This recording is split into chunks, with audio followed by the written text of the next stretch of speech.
Hello, I'm Charlie Chopshop, and this is Intelligence Check. Today's episode is for players and game masters who use Roll20. We all know that Dungeons & Dragons has its own etiquette, a set of social rules, do's and don'ts at the table, if you will.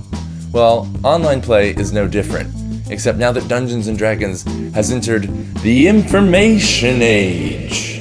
There are a few extra pieces of etiquette to consider. Here we go with 5 Roll20 etiquette tips that saved my life.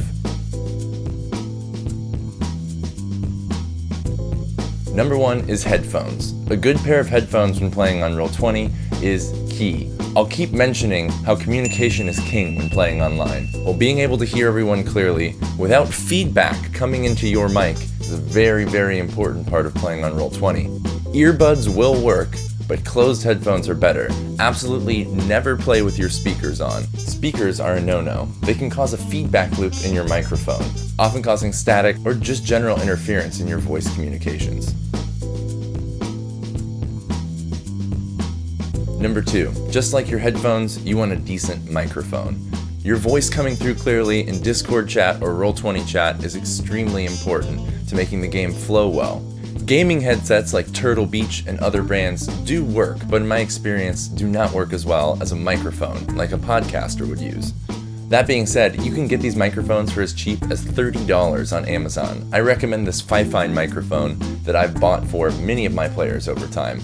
Bump that price up to $50 and you can get a scissor stand, just like this one I have here. They're very useful in that you can swing them with you. See that? Swinging. This allows you to keep your microphone the same distance from your face no matter if you're reclined or sitting forward. You don't want others to have to turn the volume up and down on your behalf. Try and keep it comfortable and easy to understand for everyone. Number 3 is playing in a quiet area. Now this may not be possible for everyone, but you should do everything you can to eliminate background noise. Again, this is all about keeping that line of communication open. Make sure there's no TVs or radios playing in the background, no people conversating, kids screaming, dogs barking. If you can get in a room away from those things, you're doing all the people at your virtual table a favor. Communication is everything on a Roll20 game. If you're still dead set on playing but not able to get to a fully quiet area, definitely explore the push to talk and push to mute options on Discord as a courtesy to everyone else in voice chat. Push to talk can be handy in noisy environments when you only need to speak every once in a while. Push to mute is good when you're in a mostly quiet environment, but say your dog barks randomly.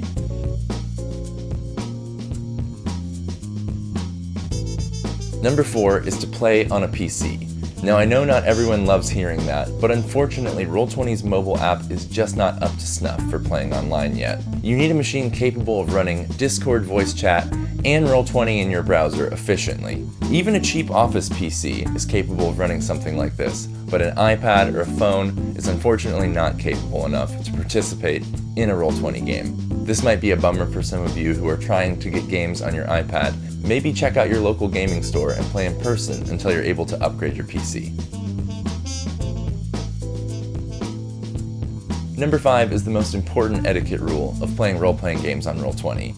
I call it, you go first. As I've said multiple times, communication when playing online is key. We want to eliminate talking at the same time as much as possible. And since we often don't play with video chat, it's hard to get those visual cues to know when it's our turn to talk.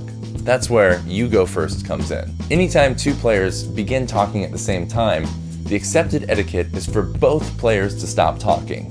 And both players should say, no, you go first. But usually one will get to that point before the other, and one will be allowed to continue. Then usually we'll catch back up with that second player who tried to talk immediately afterward. It just keeps things flowing. 2 players start talking at the same time, oh, no, you go first. It really makes a big difference.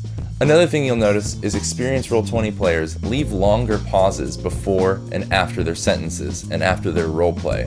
This gives other characters a chance to chime in. It's a bit of a learned skill, but it does come with time.